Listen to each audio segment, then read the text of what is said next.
चर्चा के लिए अनुराग ठाकुर जी जो है वो आज अब इनका फोन ले लो जिन्होंने फोटो खींची है। अब 12 लाख रुपए की आमदन तक जीरो टैक्स कर दिया है, जीरो टैक्स।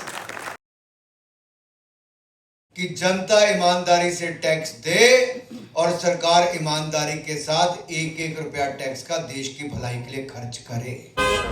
आज यार ये गवर्नमेंट का बजट पे चर्चा प्रोग्राम है, इसके लिए आज हम लोगों को यहाँ पर इनवाइट किया। चलो चलते हैं, उसके लिए आओ अंदर चलें, सब देखें क्या होता है। ईस्ट और वेस्ट का बॉर्डर करिए तो सही सुन।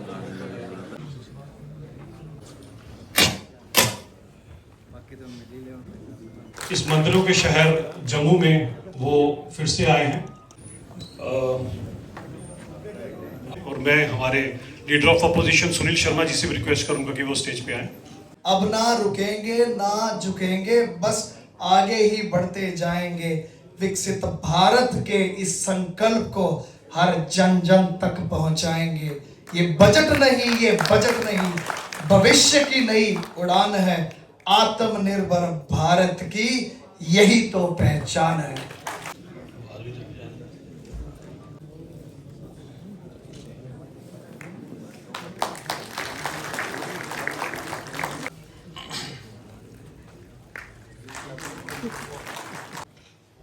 आज के इस बजट पर चर्चा के कार्यक्रम में जो मुखर्जी स्मृति न्यास के माध्यम से आज जम्मू क्लब में किया जा रहा है, मुख्यतः रूप से उपस्थित मुख्य अतिथि मुख्य वक्ता पूर्व केंद्रीय मंत्री माननीय अनुराग ठाकुर जी, मेंबर पार्लियामेंट हिमाचल प्रदेश से। जिस हिसाब से उस समय युवाओं ने इनकी बात मिलाते हुए जो विकसित भारत का संकल्प लिया और आज उन्हीं सभी युवाओं को आप देखेंगे कि वो अपने सभी क्षेत्रों में बढ़ चढ़कर जो है वो आगे आ रहे हैं। नई दिशा के आयाम जो है वो तय कर रहा है, जिसके बारे में अनुराग जी विषय रखेंगे आप लोगों के सामने। शुरुआत तो मैं उस समय से करूंगा जब मेरा जन्म भी नहीं हुआ था, क्योंकि कई बुजुर्गों को मैं यहाँ पर देख रहा हूँ जो उस समय भी व्यापार करते थे, लेकिन व्यापार किसके लिए करते थे मुझे पता नहीं। क्योंकि इंदिरा गांधी जी ने 1970 में जब बजट की अनाउंसमेंट की और उसमें टैक्स लगाने का काम किया, बजट में कहूंगा टैक्स की अनाउंसमेंट जब की, तो कोई कल्पना कर सकता है कितना टैक्स सेस मिला के लगा होगा? Any fair idea? Ajay Prakash ji, कुछ आइडिया है? सूक्ष्म लघु उद्योग वालों को तो जानकारी इसकी पूरी रखनी, पिछले पूरे सारे खाते 70 से।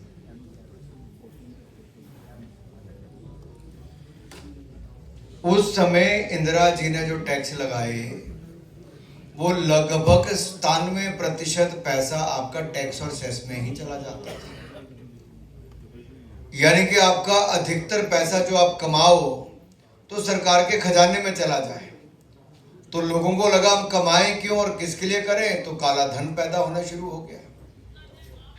और आपने देखा होगा बहुत सारी एमनेस्टी स्कीम समय समय पर आई कि आपके पास जो काला धन है आप उसको घोषित करो, एक सर्टेन टैक्स दो और बाकी पैसा आपका सफेद हो जाएगा।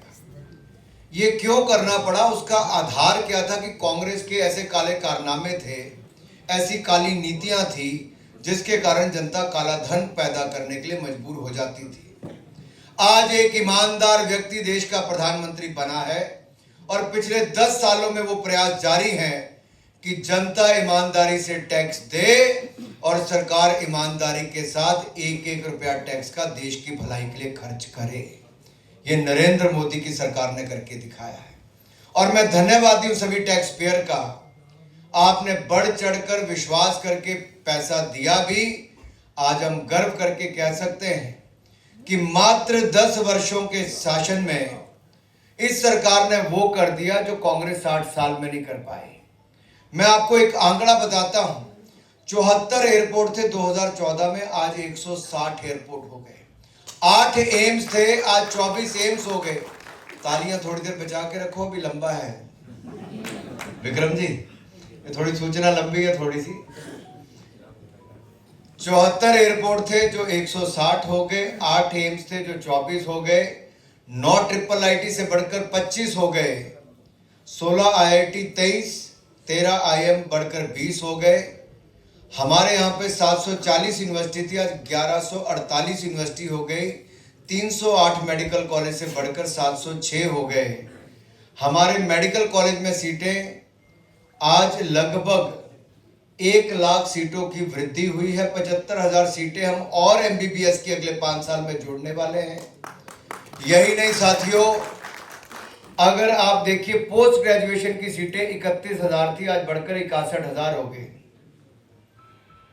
2014 में कांग्रेस के समय 2 लाख पे ही आपको टैक्स देना पड़ जाता था। कितने पे?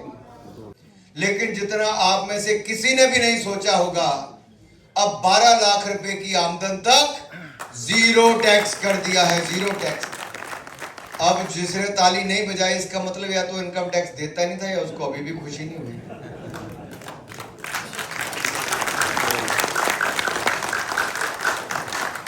भाई 12 लाख पे जीरो टैक्स हुआ, मैं तो इतने से मानने वाला नहीं।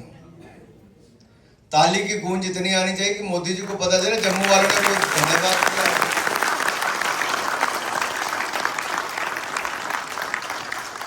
मैं आज सुबह जर्मनी म्यूनिख से वापस आया, 5 बजे दिल्ली पहुंचा था और 7 बजे की मैंने फ्लाइट पकड़ी, जैसे भाई साहब जी ने बताया। वहां कोई अच्छा काम हो तो अंग्रेज इतनी जोर से ताली बजाते हैं कि अगले को खुशी होती है, हाँ यार अच्छा निर्णय लिया था। अगर आपको लगता है मोदी जी को इसके बाद भी कुछ करना चाहिए तो आप फिर एक बार ताली बजा सकते हैं।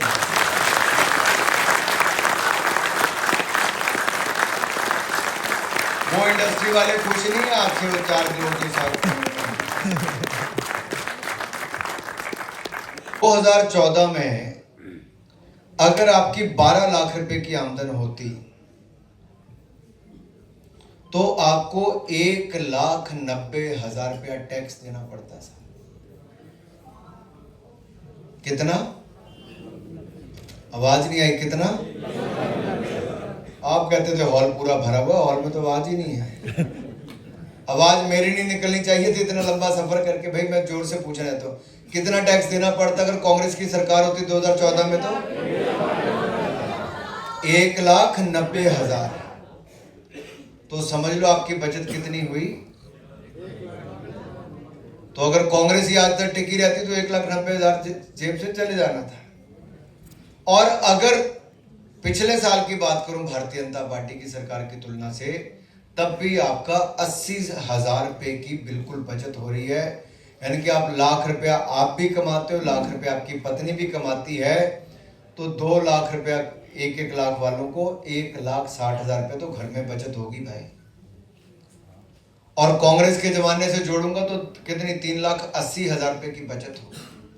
ये छोटी मोटी बचत नहीं है। और ये हिम्मत केवल प्रधानमंत्री मोदी कर सकते थे, क्योंकि उनको लगता है मध्यम वर्ग बचाएगा तो वो संपन्न भी होगा, संपन्न होगा तो और खर्चा करेगा, खर्चा करेगा तो उतनी डिमांड और जनरेट मार्केट में होगी, डिमांड जनरेट होगी तो उतनी प्रोडक्शन करनी पड़ेगी। तो इकोनॉमी का जो साइकिल है, वो चक्र जो है वो वैसे ही घूमता है। और मुझे खुशी इस बात की है कि पूरे देश भर में विपक्ष को छोड़ के बाकी सब ने जोरदार तालियां मारी। मैंने फिर बाद में विपक्ष वालों को पूछा, भाई आप टैक्स नहीं देते? कहते देते तो मैं कहा आपका बचेगा? कहते हमारा भी बचेगा। कैंटीन में आके सबने कहा कि हमारे भी पैसे बचेंगे, लेकिन संसद में वो भी ताली बजाने के लिए तैयार नहीं थे। लेकिन कुछ निर्णय तो ऐसे होते हैं जो देश के हित में, जिसपे हमें सबको इकट्ठे होना ही चाहिए। 36 दवाइयों पे कस्टम ड्यूटी 0 कर दी। 12 लाख की आमदन तक हमने आपको इनकम टैक्स 0 कर दिया। और भी कोई 0 बताया कि नहीं बताया? वेट ब्लू लेदर पे भी 0 कर दिया। पर मैंने तो 3 0 गिनाए, राहुल गांधी ने तो 6 0 लगा लिए भाई। 6 चुनाव लगातार दिल्ली में लड़े, लोकसभा से लेकर विधानसभा तक, सभी में 0 0 0 0 0 करने का रिकॉर्ड राहुल गांधी जी ने बना दिया है। लेकिन साथियों, आपको कई 0 लगाने पड़ेंगे अपनी टर्नओवर के आगे, ताकि साइज एंड स्केल बढ़ाने की जो हम बात कर रहे हैं, अगर आपकी 1 करोड़ की आज टर्नओवर है तो आप उसको 10 करोड़ तक कैसे ले जा सको, 10 करोड़ की है तो उसको 100 करोड़ तक कैसे ले जा सको, 100 करोड़ की तो उसको 1000 करोड़ तक ले जा सको। क्योंकि आज पूरी दुनिया भारत की ओर देख रही, भारत के बढ़ते कदमों की ओर। और हमने जो संकल्प रखा है कि 2047 तक भारत को विकसित भारत बनाकर दिखाएंगे, हमने उस दिशा में बहुत तेजी के साथ कदम आगे बढ़ाए। सन 2014 में भारत दुनिया की 10वें नंबर की अर्थव्यवस्था थी। अटल जी 2004 में 10वें नंबर की अर्थव्यवस्था बना गए थे। आज 10 साल बाद भी 2014 तक 10वें नंबर पर ही रही जब तक कांग्रेस की सरकार रही। लेकिन पिछले 10 सालों में हमने 10वें नंबर से बढ़ाकर दुनिया की 5वीं बड़ी अर्थव्यवस्था भारत को बना दिया है। और अगले 5 सालों में, 5 साल भी नहीं वैसे लगेंगे, अगले 3 से 4 सालों में भारत दुनिया की 3री बड़ी अर्थव्यवस्था बनकर खड़ा होगा। हमारे जो अन्नदाता हैं, उन अन्नदाताओं के लिए, किसानों के लिए पहले बैंक से 3 लाख रुपया ऋण मिलता था किसान क्रेडिट कार्ड पर। अब किसान क्रेडिट कार्ड पर जब आप ऋण लेते हो, लोन लेते हो, तो आपको इंटरेस्ट सबवेंशन मिलती है, यानी कि आपको सब्सिडी मिलती है। अगर 7% आप इंटरेस्ट दे रहे हो तो 4% सब्सिडी मिलेगी, आपको मात्र 3% देना पड़ता है। अब मोदी सरकार ने उसको बढ़ाकर 5 लाख रुपया कर दिया है। अब किसानों को 70% ज्यादा पैसा मिल पाएगा। इससे किसान अपने टूल इक्विपमेंट और ज्यादा खरीद सकते हैं, अपनी खेती बाड़ी को बढ़ा सकते हैं। और हमने 100 डिस्ट्रिक्ट ऐसे और पकड़े हैं जिसके 1,70,00,000 किसानों को उनकी फसल पैदावार को बढ़ाने के लिए हम लोग ताकत लगाएंगे। और उसमें भी हम उनकी मदद करने वाले एक योजना हम वो भी लेकर आ रहे हैं। कैंसर के केसेस तो नहीं बढ़ रहे, लगता है समाज में कैंसर के केसेस बढ़ रहे हैं, बढ़ रहे हैं। और कैंसर के केसेस बढ़े तो उसमें डे केयर सेंटर भी बहुत जरूरी है और उसका उपचार भी बहुत जरूरी है, इलाज भी बहुत जरूरी है।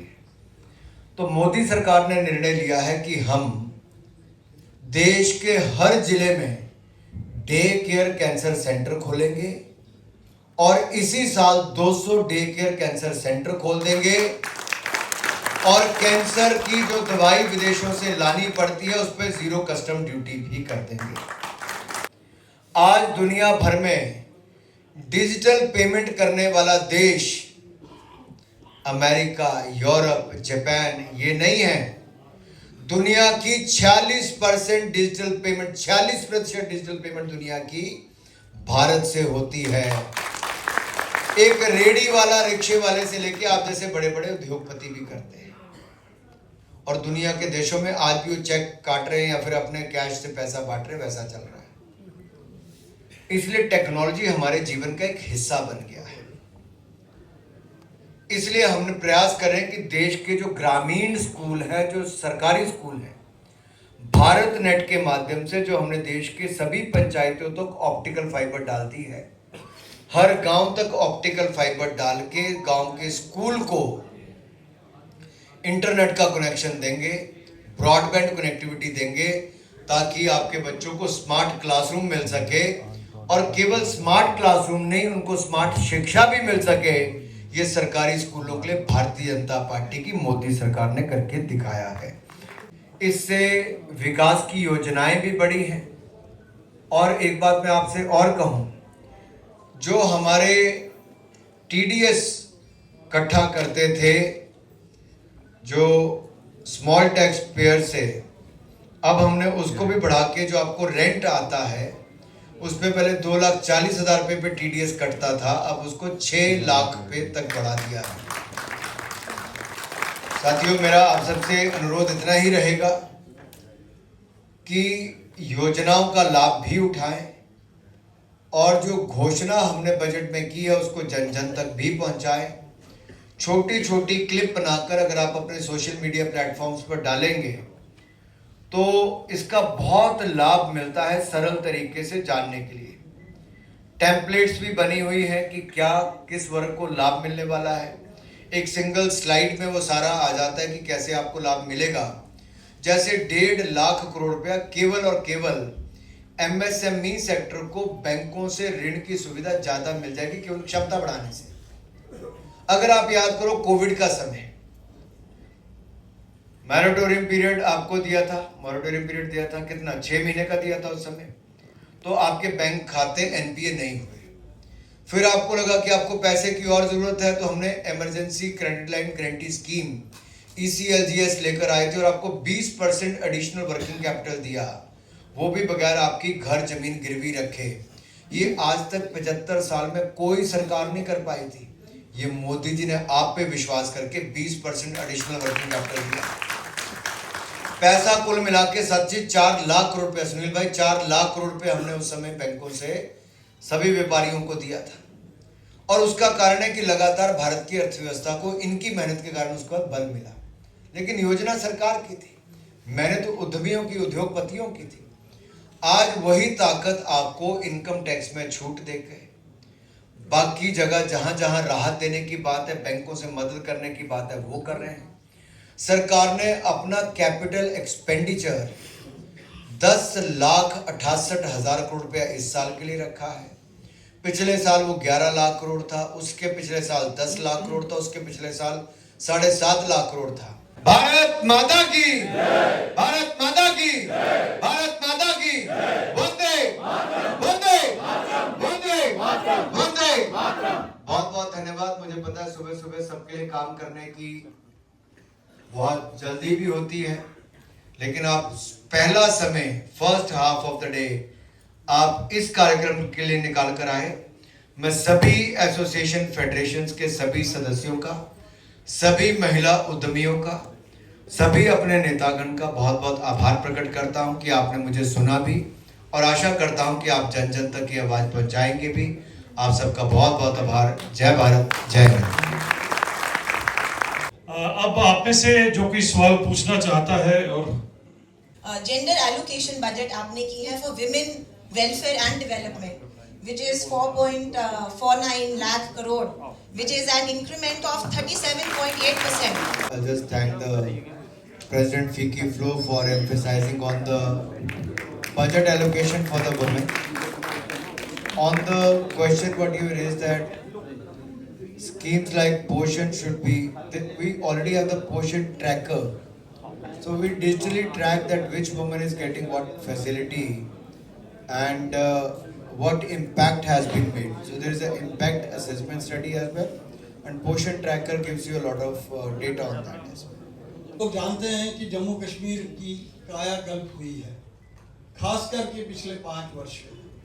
सारी जो यहाँ की प्रॉब्लम्स हैं उनका तो सारा निवारण हो गया। मैं कहना चाहता हूं कि अपने अपने स्थान पे खड़े हो जाएं राष्ट्रगान के लिए।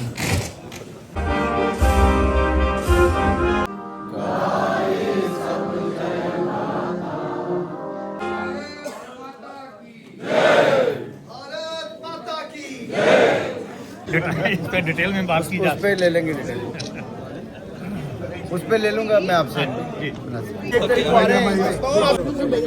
उधर देखना पड़ेगा, फोटो आ जाएगी चर्चा के लिए अनुराग ठाकुर जी जो है वो आज। अब इनका फोन ले लो जिन्होंने फोटो खींची है।